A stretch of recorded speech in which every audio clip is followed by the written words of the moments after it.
खालापूर तालुक्यातील निगडोली गावात राहत असलेले शेतकरी दीपक फराट यांच्या वाड्याला शॉर्ट सर्किटमुळे आग लागल्याने या आगीमध्ये पूर्णपणे वाडा जळून खाक झाला असून या आगीत गायीला वाचवण्यात यश आले आहे। मात्र या आगीत वाड्यासह परिसरात मोठ्या प्रमाणात नुकसान झाल्याचे पाहायला मिळाले।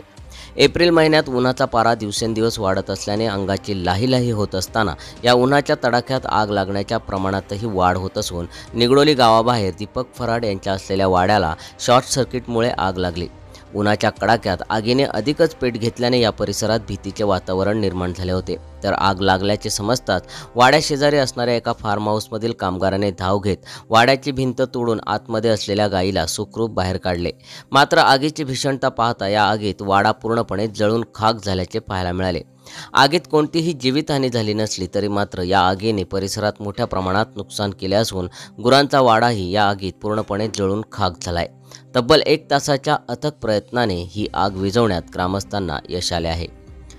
सम्राट मराठी लाईव्हसाठी काशीनाथ जाधवसह ब्युरो रिपोर्ट, रसायनी पाताळगंगा।